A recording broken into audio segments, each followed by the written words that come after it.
Let R be a ring and let U and V be two-sided ideals of R. Which of the following must also be ideals of R? Okay, and we're given three options, and it could be one of them, some combination of these things. So let's refresh my memory on what an ideal is. So R is a ring. U,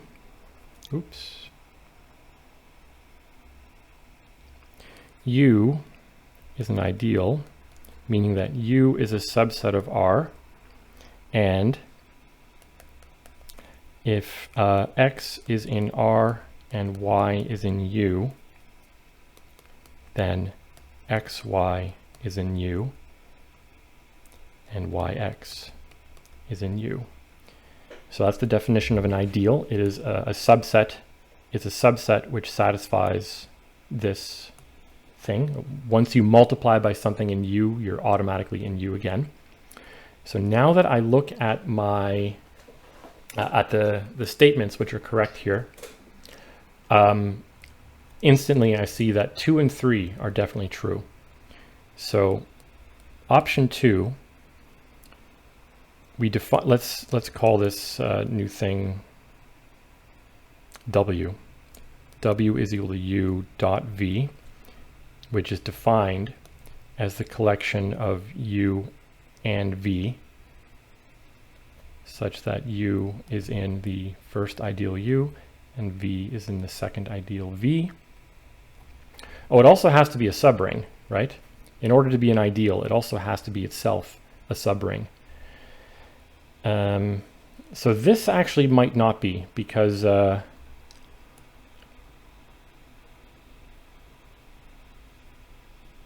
if I take, let's take two elements of W, let's say W1 and W2.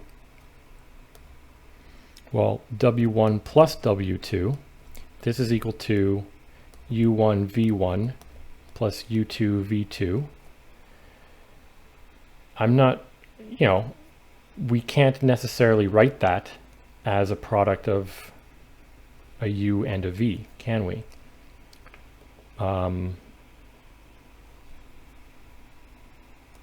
So is that equal to U3 V3? Like, what if we have a specific example? Let's think of integers here and have our two ideals be multiples of different primes. So let's let R be equal to Z, and U could be equal to, let's say 13Z, and V is equal to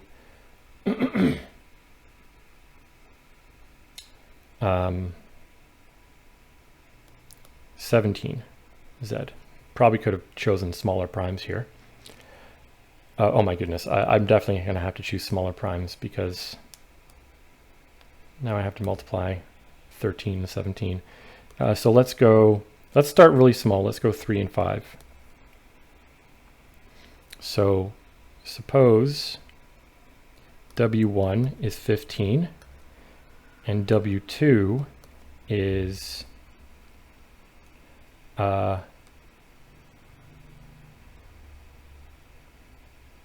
this might actually still satisfy. This might actually work though. W2 is 60. Okay. Then W1 plus W2 is equal to 75.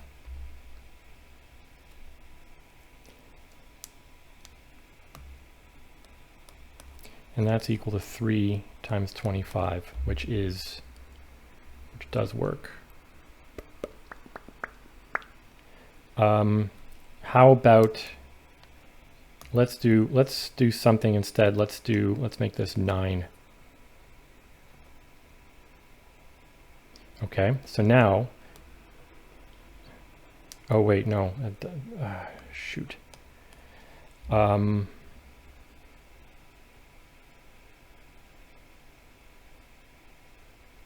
It's 9 times 5, 45. So 45 plus 60 is equal to 105. And that is equal to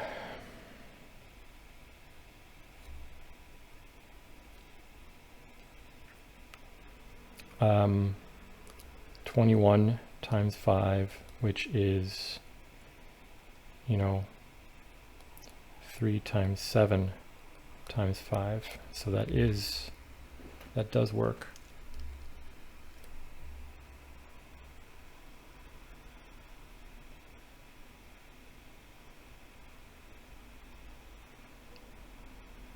Let me come back. I mean, I might have to use process of elimination here. So option 1 is definitely false.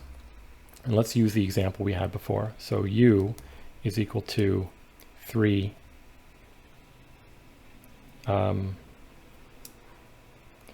3z, and v is equal to 5z. Well, the set of all things that's a sum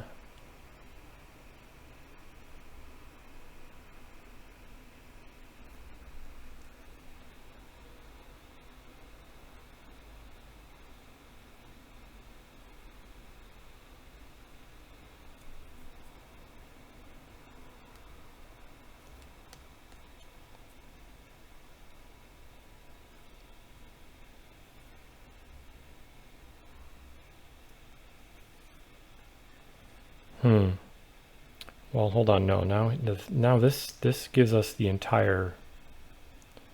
span of these is everything. It's the entire ring. So this won't work as a counterexample if this doesn't work. Oh man, now I'm much less confident now than I was before. The only thing I'm definitely confident in here is that 3 is correct. The intersection of two ideals is an ideal.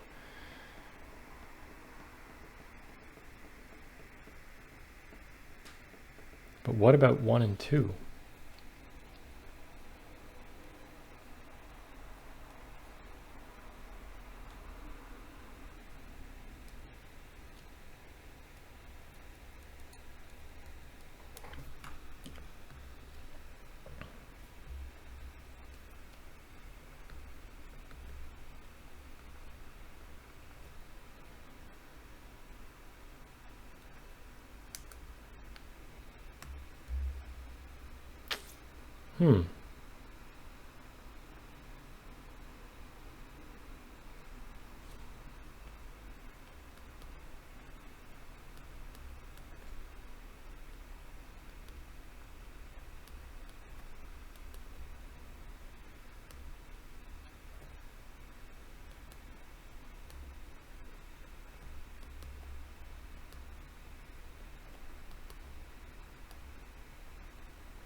So this, if I multiply these things together, it's closed under multiplication.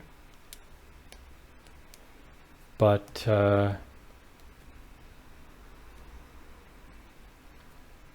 if we look at the definition of ideal, so I want u plus v times x. This is ux plus vx. This is equal to, let's call it u prime plus v prime. So the addition one seems to work. Yeah, okay, so this works, I believe. It'll be closed under addition. Actually, closed under addition is easy. I don't know why I thought this wouldn't work earlier. If I have u1 plus v1 plus u2 plus v2, this is of course equal to u1 plus u2 plus v1 plus v2. So it's closed under addition. I've shown up here it's closed under multiplication. That's in u, that's in u, that's in v, that's in v. So it is again of the form u plus v. And if If I multiply by an arbitrary element in the ring, I get something in U plus something in V. Okay, so 1 works. How about 2? So if I have U1 V1 times U2 V2, this is equal to, let's call that U3. That is U3, and that is V3. So it's closed under multiplication. If I multiply UV by X, well, this is equal to U times, let's call it V prime. So V times X is in V. And so I am again left with something of the form UV. But the addition, is it closed under addition? U1 V1 plus U2 V2. Can I write this as U3 times V3?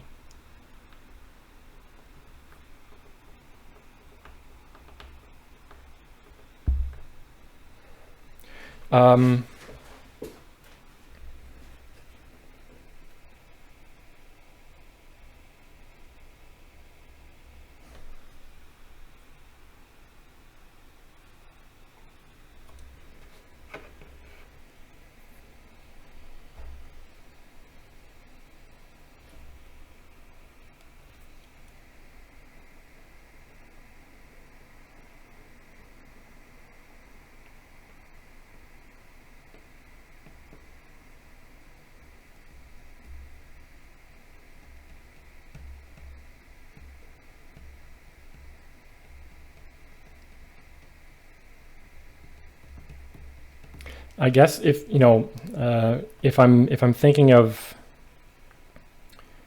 the integer of rings and subrings generated by primes, then yes, this will be true, right? If U1 is a multiple of a prime and U2 is a multiple of the same prime, then I can factor out that prime, and I can do the same thing. I can factor out the V prime on that side, and I'll be left with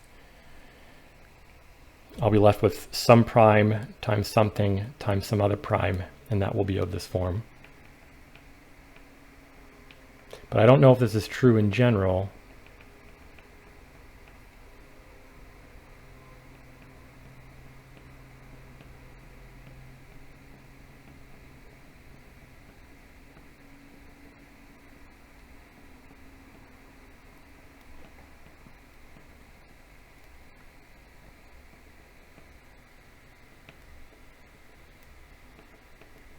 Wait, this...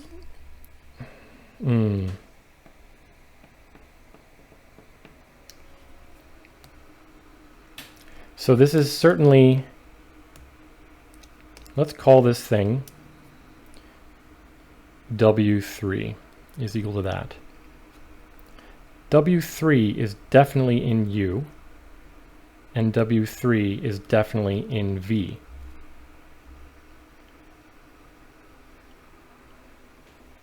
Definitely in both, because that is in U, that is in V.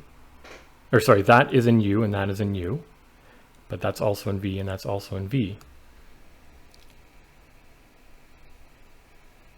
So W3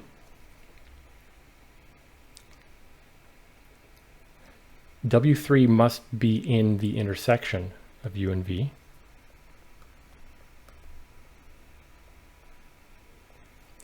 And if yeah, so number 2 is it's a subring of U intersect V.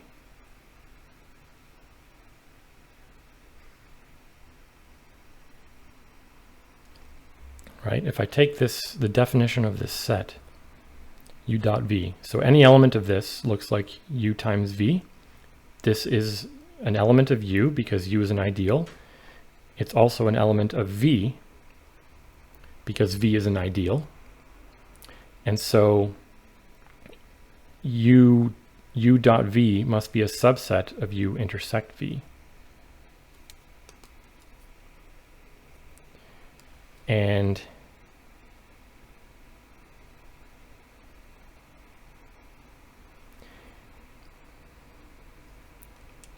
oh, but that doesn't show that.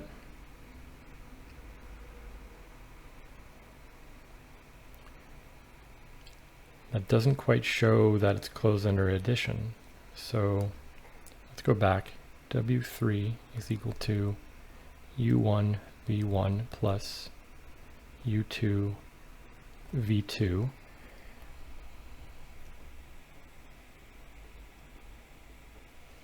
So this is equal to, let's call it U4, and it's equal to V4. If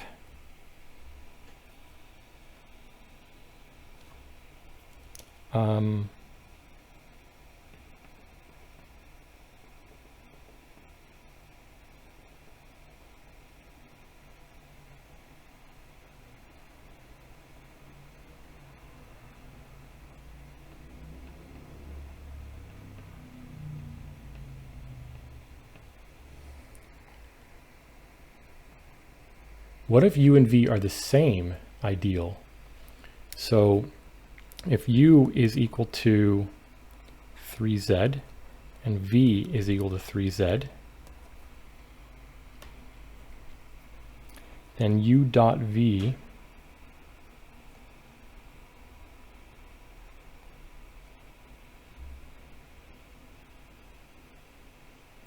is it equal to 9z?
I'm just not super confident that this always has to be still in this set.